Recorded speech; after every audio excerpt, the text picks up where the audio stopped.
is Pear, and you are listening to the Hunting Hound Podcast presented by W Hunting Supply.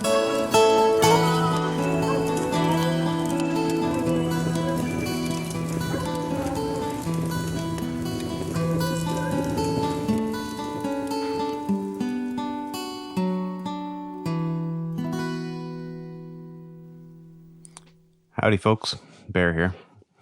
Figured for this week I wanted to talk about a couple different things. One of the things I wanted to talk about, or the main thing I wanted to talk about that'll kind of be the umbrella for everything else, is kind of being prepared when things get really weird. You know, and then we're talking natural disaster type weird. You know, acts of God type weird.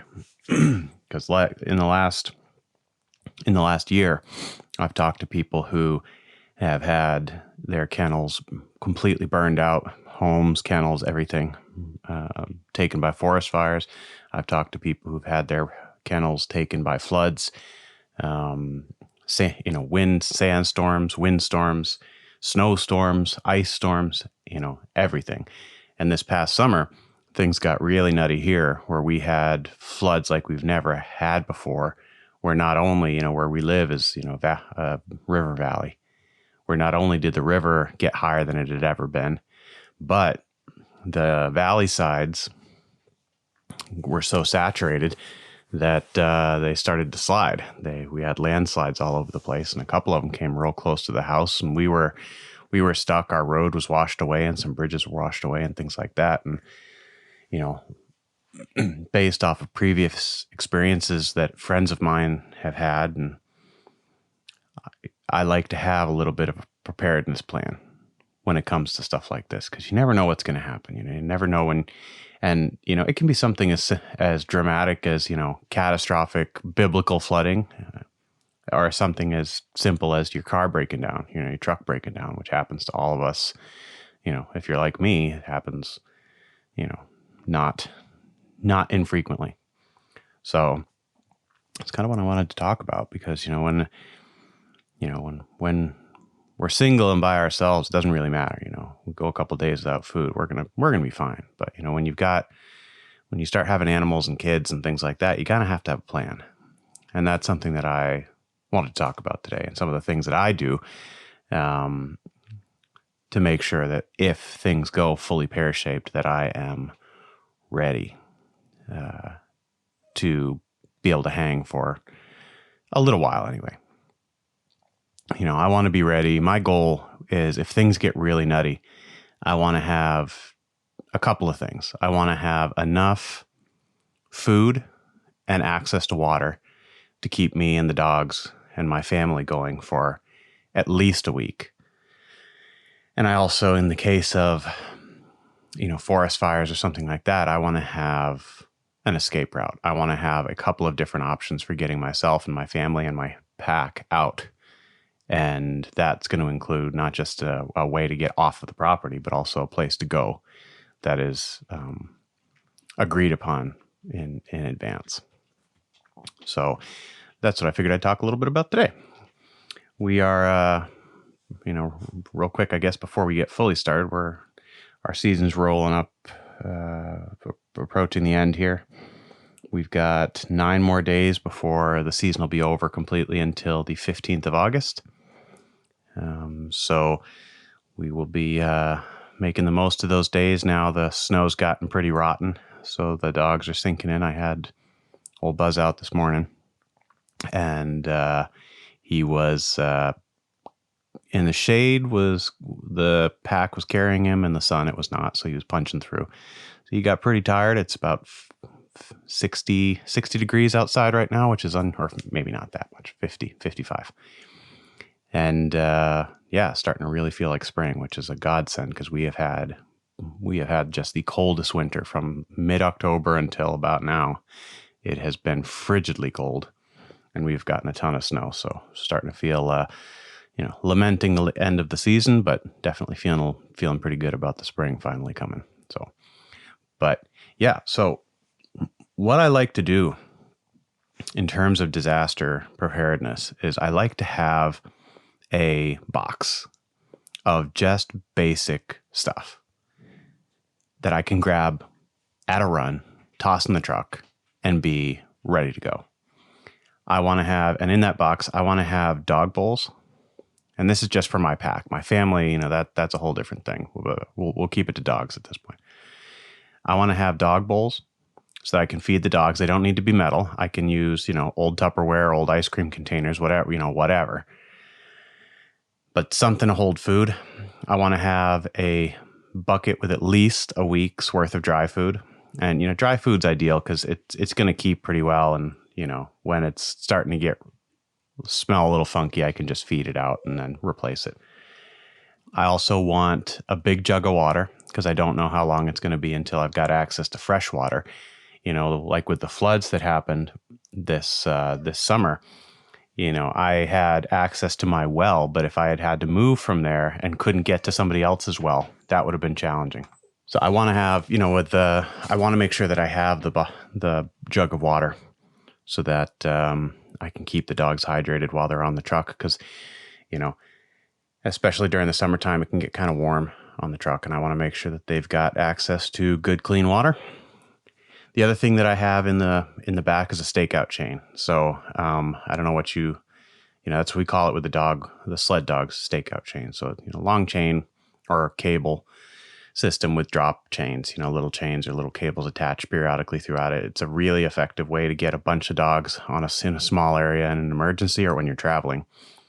I like to have that on my truck or in my truck. And I'll have, things like toenail clippers. I will have basic first aid type stuff just to make sure that if we are stuck on the truck for a week, that I have what I need to keep them healthy. One of the things that I like to have, because it can be a lot of stress, especially if they're picking up on that worst stress, which during a natural disaster is kind of natural that we're going to be. I like to have things like there's a product over here called Promax, Canicure, or Zoloc is another one, and those are all anti-diarrhea medications. They'll kind of keep a dog's stomach stabilized. I like to have a couple of tubes of that as well. It just kind of keeps everything a little bit cleaner, a little bit nicer. If you've got a dog that's starting to stress out and getting that stress diarrhea, that can just make things so gross, especially if they're having a hard time in the box. The other thing that I like to do is I like to have a trailer with a dog box on it, or my dog box on my truck. Most of the time, I don't want to have to mess with that in the case of an emergency, which is why I actually prefer the trailer, because then I can have all of this stuff down in the trailer, and all I need to do is back up, hook it up, and I'm gone. I don't need to worry about getting the dog box on there. It's a little bit of a hassle when I'm hunting.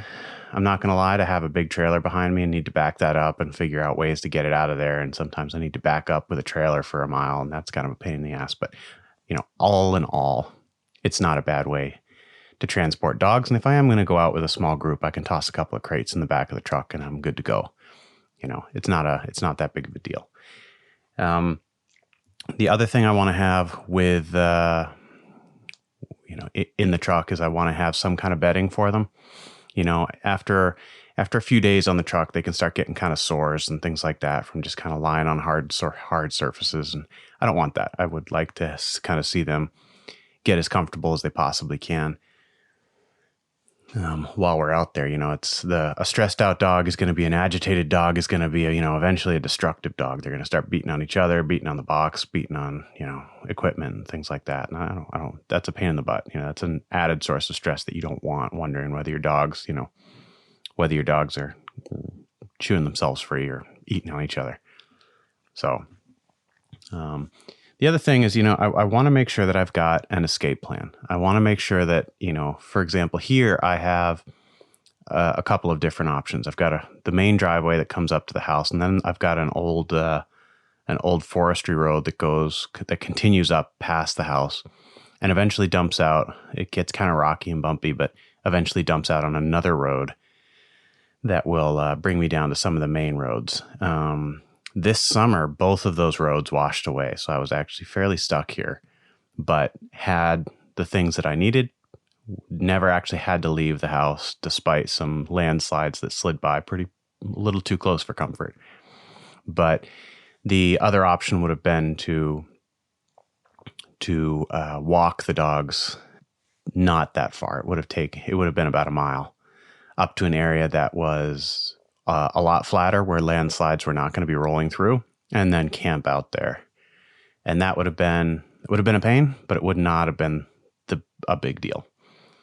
I've got a cabin, like a hunting cabin up in the mountains, again, pretty flat. And by the time from here, once we get that mile past up the hill from here, we can get into that cabin. It's flat. We're not going to end up in any landslides or flooding, have any issues with those things.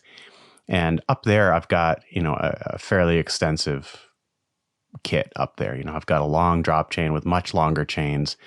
So, we could be up there and live comfortably for months and months and months. The chances of that happening are fairly slim, but, we could. Got access to water that's, reasonably clean. It's not going to have a bunch of, it's some mountain streams with very little chance of, things like giardia and things like, crap like that. So another thing that I kind of want to make sure that I've got squared away before something happens is a place where we can go with a bunch of dogs. Because that's a challenge. It's not like you can just roll over to your sister's house or your mom and dad's house and hang there with 20 dogs. At least not in our case. And then it's nice to have kind of a plan for somebody that's close enough by to make it make sense to go there, but not so close that they're going to be in the same boat that you're in. So I've got a couple of options there, and people that I've talked to and said, hey, if the shit really hits the fan, can we come there? And the agreement is that's no problem. In one of the cases, I know I've got equipment over there in the case of a big emergency, and I can be there for an extended period of time without that being, without me destroying their equipment and their food and their dogs. So it's all just kind of things to think about, and also trying to kind of make the call when it's appropriate to bug out. Because there are some people who are just like, well, I'm not going to leave until the bitter end. I know somebody who did that. Was like, I've cleared around my kennel. I'm sure it's going to be fine. And then the wind picked up, and a big fire got going, and ended up just burning through the entire kennel. Caught their house on fire, their garage, lost a bunch of classic cars. And lost a bunch of dogs to the fire. Ended up running out into the kennel and letting everybody loose, and just to try and let them save themselves, because they realized that, by the time they were ready to move, it was too late. And, the people got away, and about half the dogs managed to get away, but a bunch of the older dogs and some of the puppies, they were killed in the fire. So in hindsight, they really regret that and wish that they'd bugged out when they had the opportunity to. So, it's something to think about, having that in the back of your mind as to when you want to call it a day, and when you're going to start thinking more in the terms of saving yourself and the things, the living things you care about, and, sort of accept the fact that there's going to be some property loss. At least for me with kids and stuff, I'm not willing to take as many chances as I used to be, where, I probably would have stuck around and just kind of swap, seeing what's happened. It's like, I would much rather just get out of there and make sure that I've got everybody that I've got responsibility for safe, including the dogs. So, one of the things that I think is important to think about when you've got a bunch of animals is, how are you going to deal when things go really, really badly, when things go very pear-shaped? And, again, it can be something as simple as your car breaking down.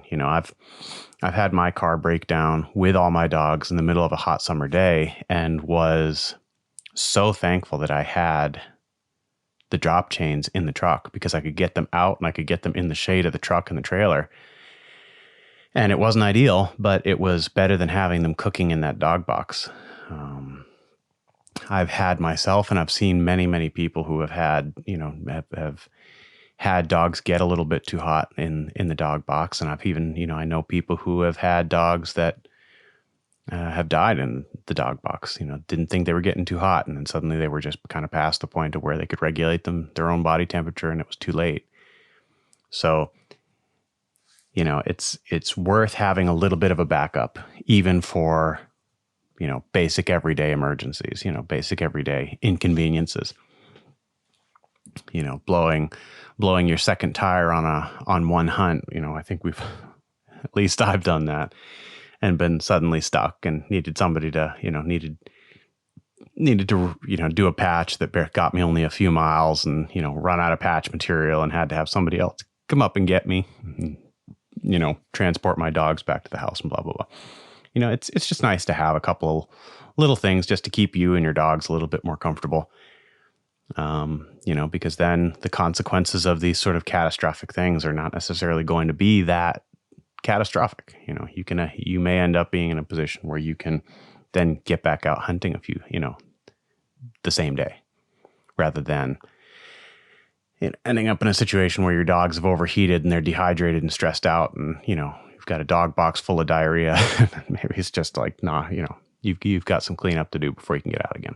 So it's just stuff like that that's kind of on my mind these days, as we're getting ready to go into another mud season, and another season for potential floods and things like that. As we've had some droughts the last few years that lasted. One of them lasted for a couple of years until it started to rain, and then it rained for 3 months more or less nonstop. So I think I know that I've talked to people out out west in some of the high desert areas where the windstorms and sandstorms are a big concern. And I've certainly talked to people down in sort of the muggier, warmer parts of the country, down in Florida and Georgia and places like that, where heat stroke and keeping them hydrated is going to be a real concern, and hurricanes and things like that. So it makes sense to have a little bit of a plan, and just felt like going over a little bit of that with you guys, sharing a little bit of what my plan is, what I do to make sure that I've got as good a chance of coming out of this as relatively unscathed as possible, because it's pretty devastating losing a pack to the everyday things that we kind of ask of our hounds. That's pretty rough when we lose a hound. But losing a hound for something just because we weren't losing hounds because we weren't prepared for eventualities that we really have the time to prepare for is there's an aspect of guilt there that's hard to shake, at least for me. So something to think about. But I hope everybody is having a great spring. Some of you are done for the year. Some of you are just getting rolling. I hope your hounds are healthy, and whenever you get out are ready to rock and roll.